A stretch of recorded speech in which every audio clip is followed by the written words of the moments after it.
All right, all right. Well, you know what? In the essence of time, right? Miss Candice is here with us. She's getting some things situated. Before she pops on, I got a question. Who here is actually in process of getting their CCIM or is here because they're interested in doing that? Either one. I And am. if none. Oh, you are O'Neill? Okay, yeah. Mm. Which one, in the process or are you considering it? In the process. Okay, so you're enrolled in the course already? No, I'm Oh, in the beginning process. yes, in the Got beginning you. process.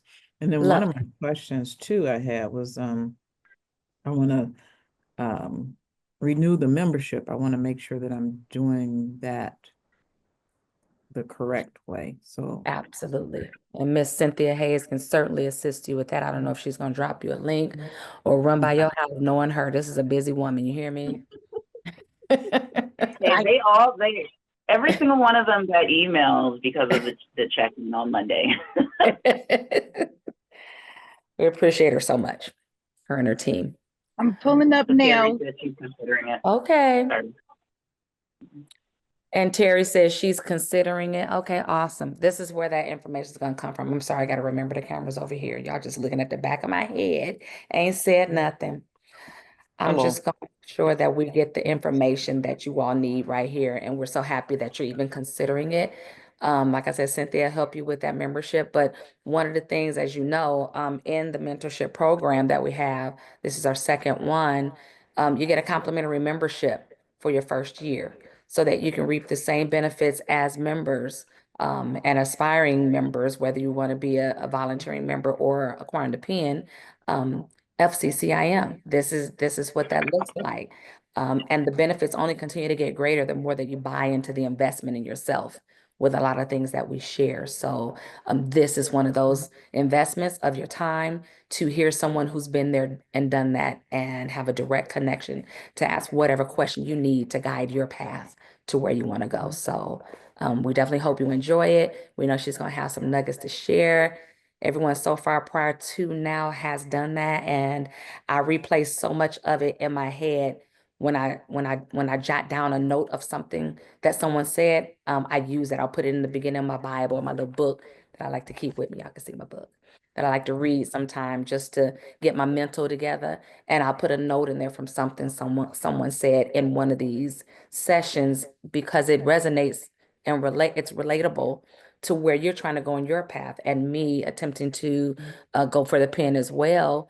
You got a goal to say you want to finish it in 2025, but it might not work out for you until 2026. So in the meantime, make plans in between, prepare, study, decide where you're going to invest if you're flying out or if it's in your city, great for you too, right? That it's a plan, it's a work in progress where it takes some people 4 years, some two, and the quickest I heard was 6 months. So without further ado, we think we got the lady herself ready to go and just really share her story and what it was that made her come to the decision of becoming a CCIM practitioner. So let me give you a brief intercept, if you will, on my lovely dear Candice Pressley. How you doing today? First of Hello. all, let's start there. How are you today? You know what? I'm getting over a cold, but today's a better day than it has been. So hey everybody. So Thank glad you to for have you. having Hope you feel me. better. We definitely hope you Thank feel better. you. You're so welcome. So welcome. If you're ready to go, we could go ahead and give you another little cool introduction and then just start letting you drive and share how you came to share. Is that all right? It's all right with me.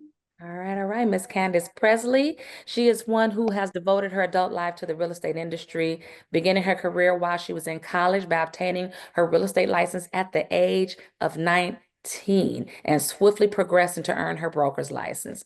With over 25 years of experience, she's effectively managed portfolios encompassing more than 3 million square feet of commercial real estate, contributing to a $192 million annual budget. I hope you know you're in the right place now if you didn't know already. Her passion for real estate ownership ignited shortly after obtaining her license. At age 22, she acquired her first duplex. Presently, her portfolio comprises 9 properties in the Philadelphia area. Philly. Her latest venture involves acquisition and redevelopment of a 3,400 square foot commercial building, and she's now serving at her real estate business headquarters there, and a versatile event, and it's a workspace, and it's all these things. Without further ado, because if I kept reading, we wouldn't even have a meeting. Let me give you Miss Candis Pressley, CCIM CRE. Thank you so much. You're you're far too Yes. kind. I appreciate y'all. So greetings from Philadelphia. Thank you so much, Sean, and your team for having me. It's such an honor to always be able to share, kind of my journey and where I began. And I think I'll start from I heard while I was driving where you guys are in the process, and I'll just kind of start from where I began in the residential world and kind of how I pivoted to commercial. That sound good? Okay.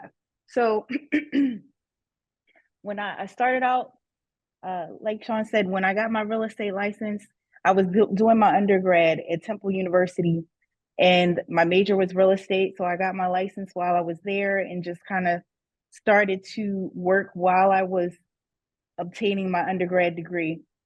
And while I was there, this is 26 years ago now, right? Commercial real estate was always on my radar, but I wasn't sure how to get there. There were some colleagues of mine, some classmates that, were looking at it as well, and they made the switch from the start. But for me, it was different. I started out doing property management and sales, and I'll fast forward to when I became a mom. And I said, you know what? There's so much more to real estate I know than just residential real estate and selling houses. It's more to it. And I decided, okay, how am I going to make this happen? And I already knew about CCIM because in the residential space, I knew about all of the different designations and everything. So I said, okay, this was already on my radar, right? So I said, okay, if I'm going to make this change, how will I do it? So I did my research on different universities. So I said, I'm going to go back to school. So I looked at universities that had a partnership with CCIM, which we call now the University Partnership. The University Partnership Program, whereas the degree satisfies almost, depending on the course, 50% to 75% of the requirements for CCIM.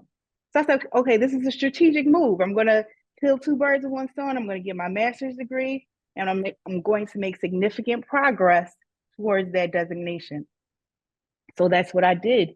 I ended up going to University of Florida, packed up, moved from Philly to Gainesville, total culture shock.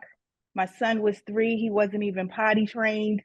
And when I got there, I said to myself, why did I do this again? Like, it was just a whole, really one of the most difficult things that I could have ever done, but it was so worthwhile because that program not only introduced me to lots of players in the commercial real estate field and just all of the different things that commercial real estate encompasses. So that was how I made my transition, the start of my transition. So remember I said that I had a residential background. So I had a brokerage. Okay. So when I moved to Florida, I shut all of that down. I closed down the brokerage. I went full time because the program was full time. And I pretty much, it was a 1-year program. And after that, my plan, I didn't know whether I was going to stay in Florida or move back, but I ended up moving back to Philly. The network that I made down there connected me to a developer that did low-income housing tax credits. So I just learned and worked And then eventually I said, okay, I've done enough now. I've worked part of my portfolio. I did work for the city, for the municipality of the city of Philadelphia. So my portfolio about, I could have just talked about one deal that I did while I worked there, but I did, I put all of the work that I did, but I used a lot of the background and experience that I had working at these other, developers and working for the city. So I may not have gotten a commission, but I worked on it. Okay. So that was how I got my Wait a minute. Wait, let me portfolio tap together. in. Let me make sure your mic is on and everybody heard what you just had said. Mhm. Okay. All of your experience that you are gaining, you put it all into the pot, commission-based or not. You put it all Correct. into the pot. Is that what I heard you say? That's exactly what you heard me say. Okie dokie. Yeah, it doesn't have to be all commission-based income. If you work the transaction, you work the deal, then and you can talk about it. All they want to know is that you can talk about the deal. You were a significant part of the transaction, right? That's what they're reviewing for. So don't get intimidated by that, the whole portfolio aspect of it. It's very doable. Okay. So I had all of that experience. And then in 2020, mid of the pandemic, I said, I'm going to start my company over. And I renamed it because we used to be called Trinity Real Estate. So I said, oh, you know what? We're going to call it Trinity Property Advisors. So it had that commercial feel, right? And here we are. So now, not only have I helped clients, like as a broker, that was mainly what I always did, right? I just help clients buy and sell property, buy and sell property. I always had my own portfolio, small. When I was married, we had properties together, and then we divorced. Some of those went my way, some didn't. Then I still acquired more property, and then other programs came up for minority developers here in Philly. And I said, okay, you know what? Let's look at doing some new construction. There's a housing shortage, right? There's a need to build. So let's look at not just selling, let's look at building. So then I decided to learn more about development and purchased the property, which I'm sitting in right now, where our office is. And we have an event venue on the first floor and a commercial kitchen. So learning and networking and, getting all of the knowledge, I actually put it to use, because sometimes you can, go to all the classes, but you have to apply that knowledge.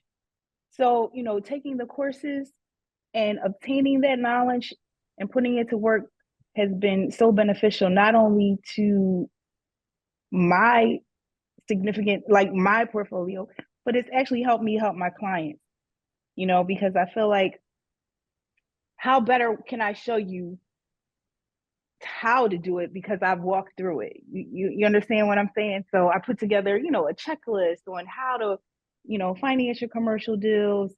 We're about to start doing some, kind of power hour breakfasts on, so you want to be a developer, just to, spread that knowledge. But CCIM, I gotta get some water. Sorry, y'all.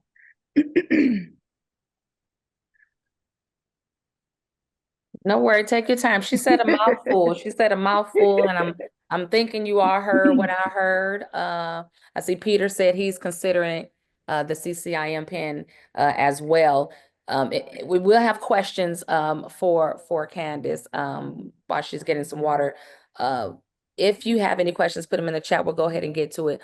But I will want to know once she's done what she says that actually opens up a little more, whether it's inspiration or how to do for you by the end of this session. So keep that in mind.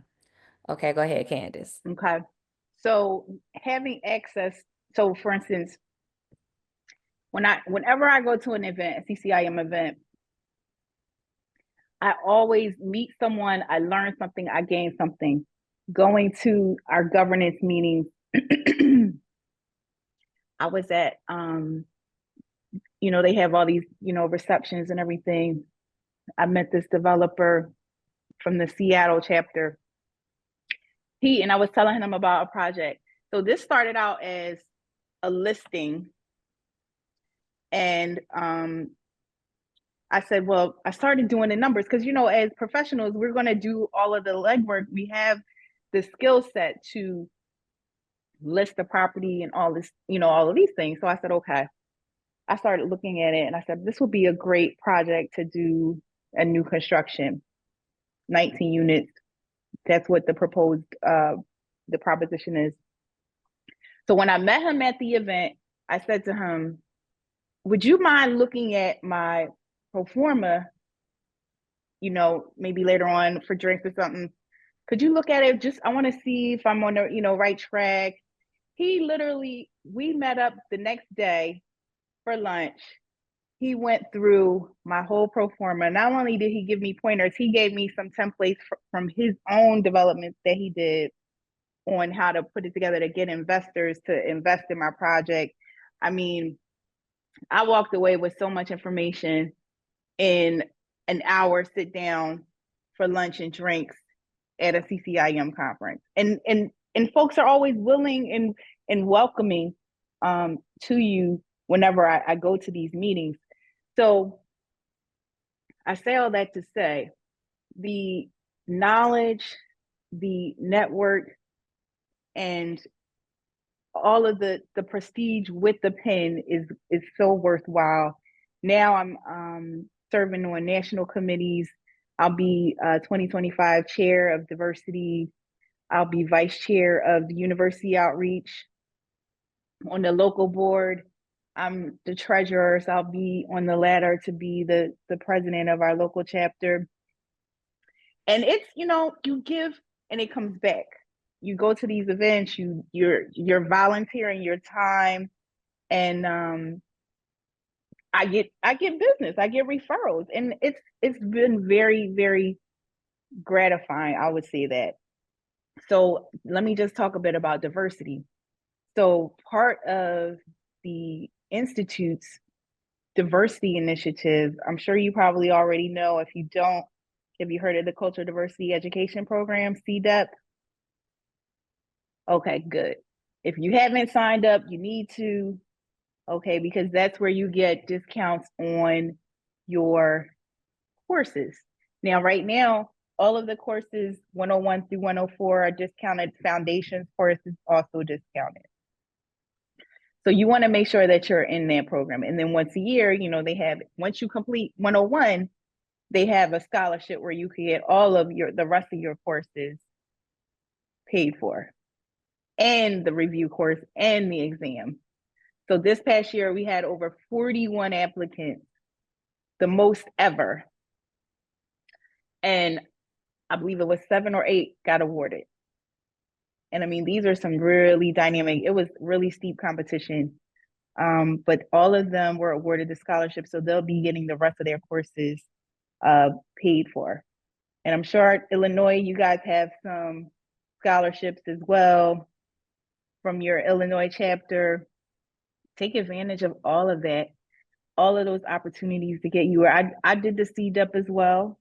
Like I told you, I did university outreach. With university outreach, I only had to take 104 as the last course I had to do, when I had to do negotiations and ethics, of course, in my portfolio. But university outreach, really helped to, I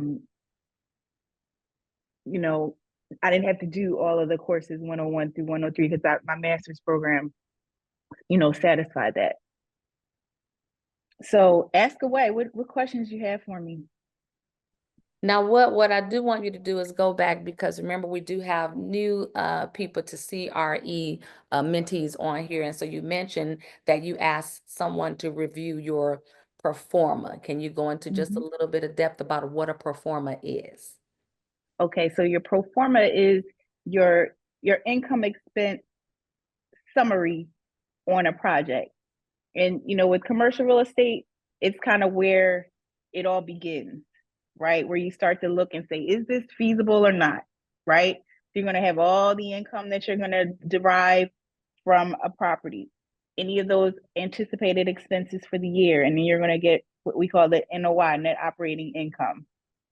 So part of what I do when I do my analysis, I put all of that together. And I like to do mine from hand at first, like from on the Excel. Like I know we have all the CCIM, we have all those spreadsheets, but for me to stay sharp, I do it from start to finish on Excel. Then I go back in and use the other sheets to, kind of, but I just to keep my mind sharp, I do it from start to finish myself.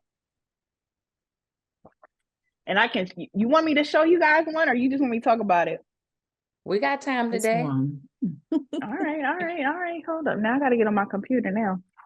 But no, so that's where it all begins. And one thing I love about commercial real estate is when, how in residential, I don't know how many of y'all came from the residential world? I did. I'm still Okay. in. All right. So you know how in residential you had to get a pre-approval and everything like that. Commercial, we don't do that. It's all about the property, right? It's all about the property. It's not about so much as, of course, some of it has to do with the buyer, but I have this one deal I'm doing now where I had to get a bridge loan. And he said, look, I'm not going to ask you to do an application like a bank would. He just was asking me questions, and key questions. And he said, you know what? I'm going to help you. Like, it's not always about, what's your credit score, things like that. It's about, does the deal make sense? Okay. So when I gave him, we were sitting down and I showed up to him. I'm going to show you guys one of the things he gave me too. He gave me a whole template on what to do to get other investors to, buy into my property. And I was like floored that he just would give me this information and gave me, templates. And I'm using them as my template now to get this new construction deal done. And that's what it's all about. Can you say the word bonus for those who are on the call today? Okay, you're getting ready to see a pro forma. You're getting ready to hear a little bit about what it is and what it isn't. And coming from a residential background, you're going to have that comparison and kind of understand why commercial is so much less emotional than residential. Definitely. Yeah. And one other draw for me, you want to see me connect now again, was like I told you guys, I have a son, right? So he's involved with a ton of activities. And, residential is just 24/7. People don't know when to stop. Commercial is 9 to 5, Monday through Friday. So I can make my son's soccer games. I can make track meets. It's like that work-life balance. And I enjoy it so much more. Wait a minute. Recording in progress.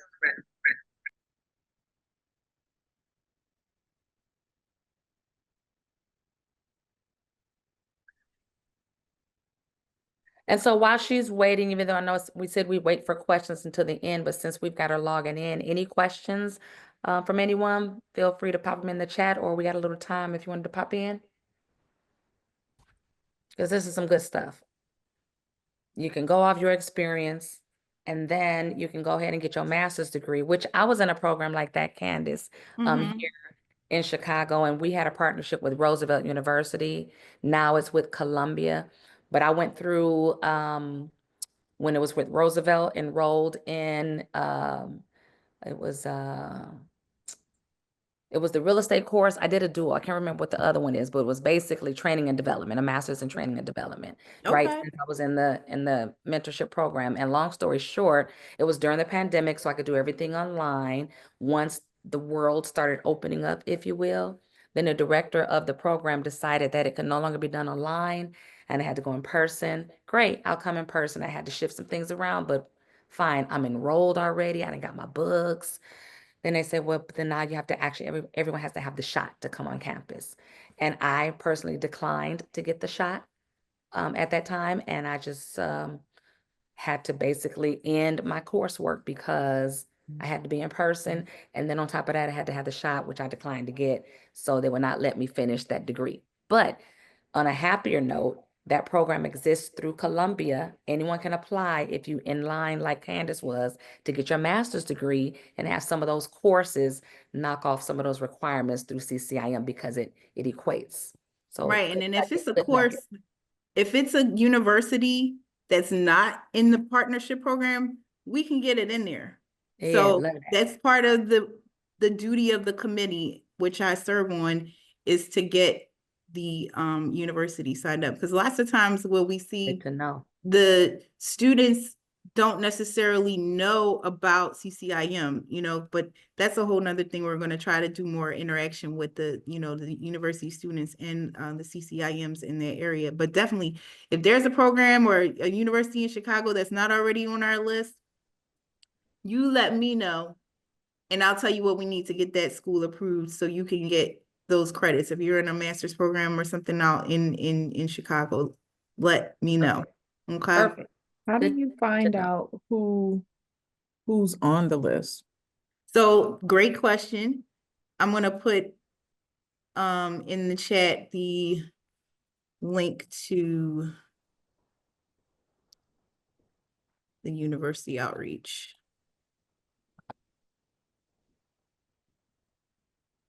Because what I'm hearing is, what if you already have your master's degree? Is it that you could Can you guys see potentially- this? Do you see this university outreach? Or you see the No. Excel sheet? You No. still see the Trinity sheet, yeah. All right, hold up. Okay. And Onea, I feel 98.7% sure that the answer would be it would need to be a master's in real estate. Okay. Okay. Yeah, so this is the webpage, ccim.com. And if you could put this in the chat, or maybe I can. This is the webpage for CCIM, and then you can search university outreach. So see how it says become an ally university. Qualifications, of course, they have to be a master's of science in real estate or MBA. But there's been some other like masters of real estate development. It basically boils down to the curriculum that they're offering. So we review like the syllabus. And once they're accepted as a university partner, that's where you would then be able to kind of knock out some of those courses. And then we have some other things that are optional as well for the students that are in the master's program, or that even, you know, there's some undergraduate programs too that qualify for this. But here's a link to, let me go to the current schools. The undergrad programs that would also qualify, obviously have to be real estate, or would they be business related? Yeah, real estate or business. So this is the actual form if we needed to get your school approved. Okay, so that's the form, and that we can work together with your university for that. Let me go back. Current list.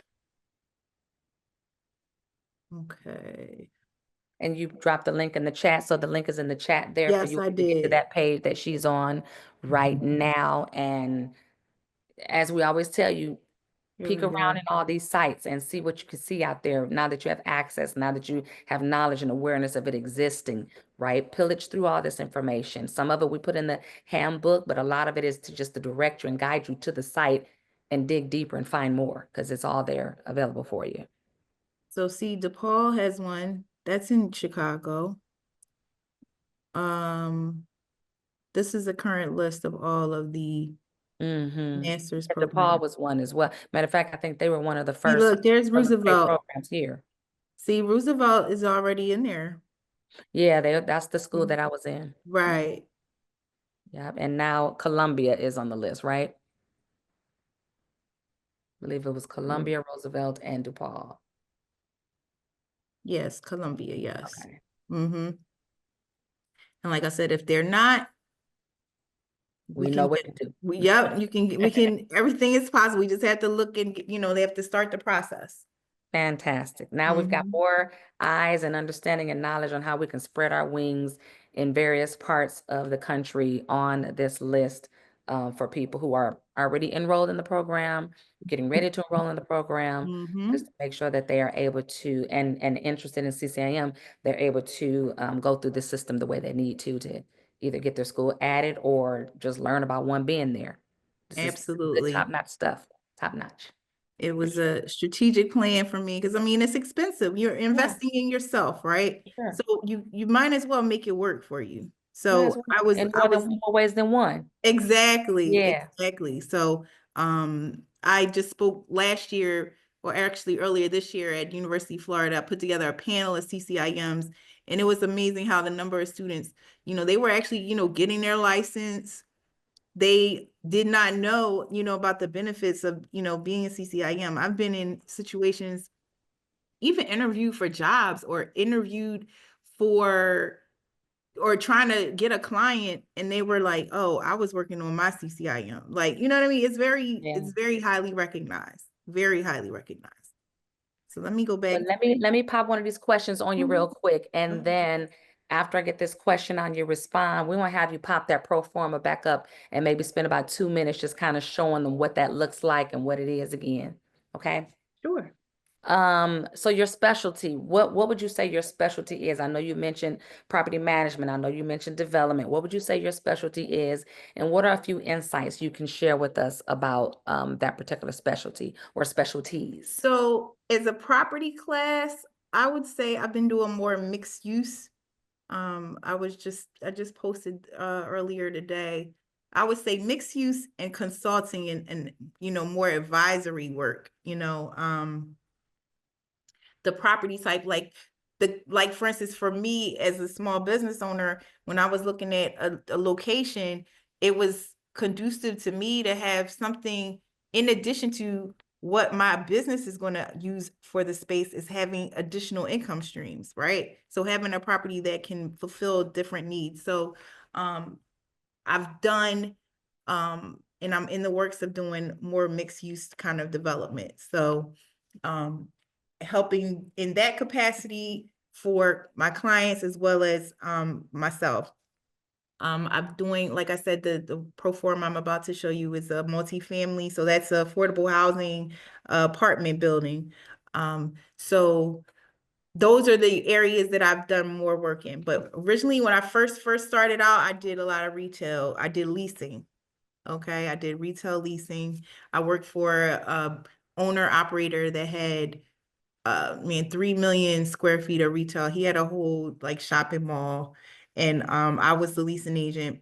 So I got a little bit familiar with, doing leases in the retail capacity. But I would say I've done more, like I said, recently in the mixed use capacity and now some affordable housing. Perfect. Excellent. That's my lane right there, retail, and everything you saying, it's just making me go, oh, yes. Like, so love that lane. I love it to pieces. Mm-hmm. Yeah, let's look at the pro forma just kind of so they see what a pro forma is, what Mm-hmm. it can look like, because it can vary in how it looks depending on who created, but basically what it looks like, what it entails, and then we'll see if we got any other questions. We're good on time. Okay. So yeah, this is pro forma for the property I was just telling you about that's going to be new construction. So when I said it's like the income expense document, so you have all of this area here. This is all of the income that it will derive. It's going to be studios, 1-bedrooms, and 2-bedroom apartments. All of your performers are always going to have a vacancy loss, so we always include that. And then we have your fixed expenses, your insurances, taxes, management. And then here's where you get your net operating income, that NOI. This is how we derive what the value is. And then your CAT rate, and CAT rates, if you aren't familiar, of course, they're going to change from depending on the property type. And what's a good rule of thumb for just cap rates? The lower the cap rate, the higher the value. Correct. For the cap rate, the lower the value, right? Those kind of things to remember. Yes. And over here, so like I said, this is going to be a new construction property. So I put together these construction costs, and I got a, project manager to pretty much help me derive this number.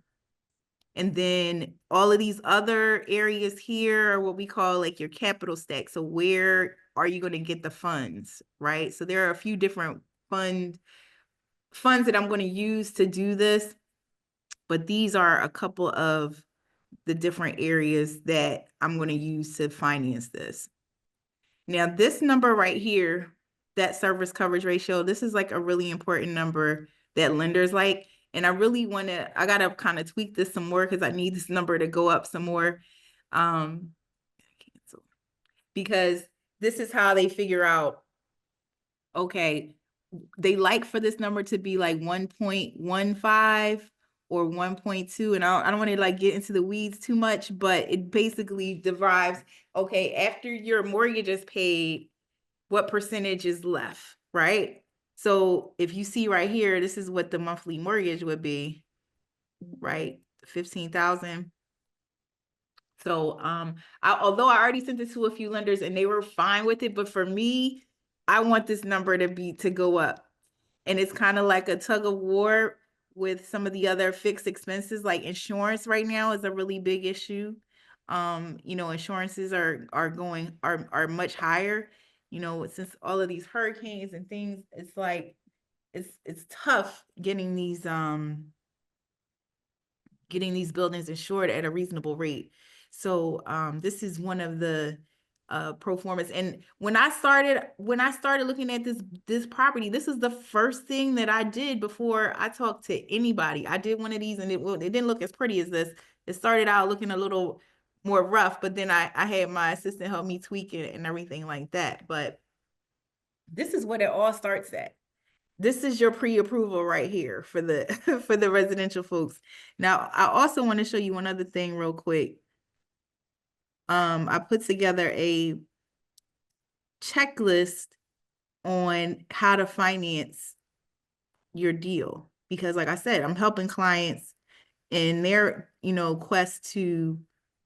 Now I feel like I'm teaching, but I was gonna say, hold on now, bonus number two. I hope y'all writing this down. Oh, this is all I'm gonna Baby. say after this. But I put together a checklist because, it's just like when you're trying to accomplish any other thing, you've got to be prepared, right? If you are trying to get a project financed or a deal done, you have to give them no reason to not want to do your deal, right? And after, like I said, going through the process myself and talking with these, different lenders, I put this together, as minorities, getting your business minority certified, having a summary. Like if you're going to build, I have a client now that's doing a daycare and she's been in business a long time. But I said, look, we need to have a summary or kind of like a synopsis of what you've done in your work. How is it going to impact the community? What are you going to do if you're going to renovate the property? What are you going to do to make it better? Anything like that. And then we talk about the project's budget, financial analysis. These are those things there. But I always give these to clients up front because if like even when it comes to finances, you know how some folks will have their taxes and they're not making any money on the taxes. They're showing a loss. How do you expect the bank to loan you money if you're not showing that you're making money? Things like that. I don't want to waste anyone's time, especially not mine, right? So we got to get you on the right foot. And sometimes it doesn't happen quickly. You have to plan. So, Absolutely. these are some things that I put together in my, business practices, but I will Can again. you share it with us? Can you share your template with us? Would you mind? Sure, That would yeah. be awesome. Yep. So I'm done talking. What else y'all want to know? I did want to share when she was going through that pro forma and she was mentioning how she spoke to a property manager who helped her with that. Y'all remember she said that? So with a pro forma, a lot of the data in that pro forma is coming from not you, but people who would have that knowledge about either that specific property or that specialty on, what things may be on average, right? Or just what actual numbers are that they're bookkeeping. You're going to go to the different sources to get some of this information to put in as expenses, sometimes for if you're analyzing a property you want to purchase and there aren't accurate numbers that you can go off of, they didn't keep good books or whatever. Even if they did, you're still going to use your own numbers, but it's always helpful to have exactly what it is so that you can then project what it can be. You're going to go to all kinds of people outside of your sphere to help And you. as you get more familiar too, some of those expenses are going to be like a percentage of the project sometimes. Like in general, like operating expenses are usually around 30% total. And then you can kind of like drill that down to, taxes is usually this much, Yeah. but yeah, to your point, you can definitely get that information, or sometimes we use like averages of what other projects are. And thank you. She shared the link to the template in the chat. Thank you so much for that. Save the chat if you have not. If you don't know how to do that, hit those 3 buttons right next to the name of the chat, and it'll say save chat. And of course, the recording will be available afterwards. We'll have details on where you can find all the recordings as well. Any questions? Anybody else have a question? You were showing us something else too? No, I was just Oh, going to you said you were done. I'm done. I was just going to remind you about the CDEP program for CCIM. I'm going to put that in the chat as well. Perfect. And they're aware of a lot of the opportunities that we have available. Also, they all received a handbook at the beginning of the cohort, and a lot of those resources are in there. I'm a CDEP recipient as well. I think you and I talked about that early on. So that had to be one of the pieces of information in there. You got to share that. So they have some info about local that we have at the chapter. And like she mentioned, some other good ones too, the national, your local association, they all have different scholarships. And it's sad to say, but a lot of times the issue is not enough people applying. Yeah, that's true. Not enough people applying. Definitely take advantage. This is great that you guys are doing this. Got to get the information out. It's one way to make sure that they stay connected and in tune to all the other arms in real estate. It's so new to them that sometimes they don't realize there's so much more in that still is categorized as doing real estate. It's so many arms, so many what I call them octos. Yes, definitely. Let me see. We have our past president or immediate president, Zane Peterson, in the building. And Amy Hall, who is my co-chair, she is also here with us. We are definitely excited to always have somebody like Miss Candis. First and foremost, and we ain't kicking you out, Candis, but I want to say, can we please give Miss Candis a hand? We appreciate all the information and the knowledge that you shared. You're getting silent claps that you shared today. If you have questions, feel free to jump right in, put them in the chat. There's Zane. There he is. There he is. This was awesome. Thank you so much, Candice, for making the no time and coming to speak to the group. I know I was a little late, but from what I caught, it was excellent. So thank you. Thank you. Thank you so much. Well, you know how to reach me if you need me, Miss Shawn. Yes, I do. And if everyone that actually registered, you should have gotten a link to her webpage that was also on the registration page. If not, we'll put that in the chat for you because now that she has been one of our guests, she is also now a resource for you, one of the benefits in the cohort. And we so appreciate it. Well, Candice, thank you so very much. It's been wonderful. And you have just been a tremendous resource for everybody who was able to join today.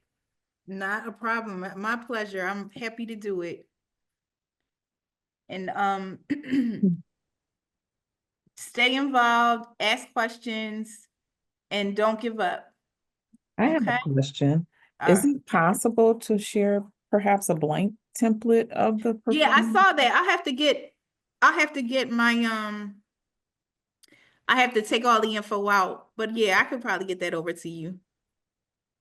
That would be awesome. Just headers and titles and things like that. Right, So right. what? Yeah. Yes. Yeah. Yes. Appreciate that. So that's can I have a quick question. And first and foremost, I want to say just thank you so much. The information you gave was so invaluable. And, you know, I kind of been doubting myself a little bit. And so as far as like your picking a specialty, right now I have and I'm residential going into commercial. And I have a project that I've been working on for probably the last 6 months. I think, is it, Zane, from the first time we met that I told you about Yeah, single family homes? you were which is in the about thick of it when we first connected. So you've been working on this for a exactly. while. Okay. Yeah, so for a while. So it's coming to fruition pretty soon where I'm going to be listing between 105 to 12 single family homes. Nice. And so, and looking at between 5 and 6 mil. So when I got that and did my presentation with the non-for-profit and so forth, I'm thinking, okay, maybe I'll specialize in multifamily. And then one of the talks I had with Zane, because I'm like, how do I get my name out there? And he was mentioning, you know, retail. But how do you pick a specialty? You know, like, So is it trial and error?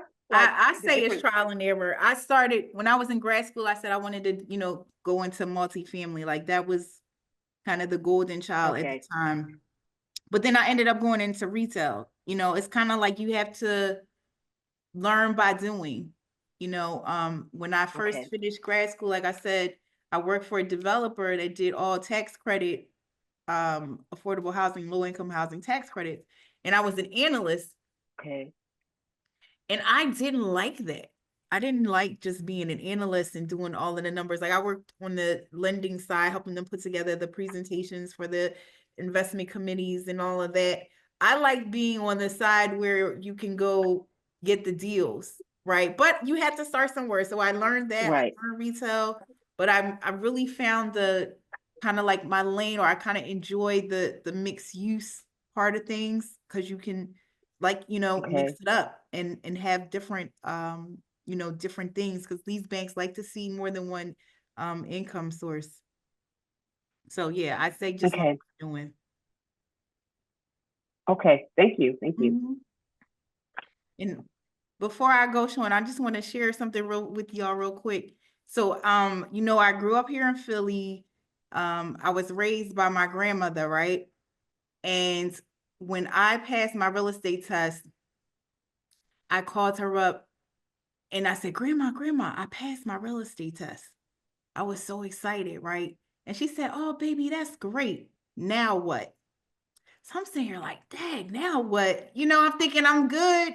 But that now what has stayed with me since I was 19. Okay, that's 26 years ago, y'all. So just to, you know, tell you, it didn't all go, I didn't go straight to commercial. I did the residential first, but if I could do it all again, I wouldn't change a thing. So with that, I love I'll leave y'all.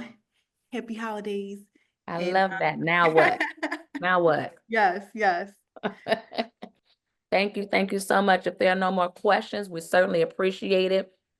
Appreciate your time, appreciate your information. And we definitely want to invite you out to our next ones as well, just so you'll have the information to be able to attend to.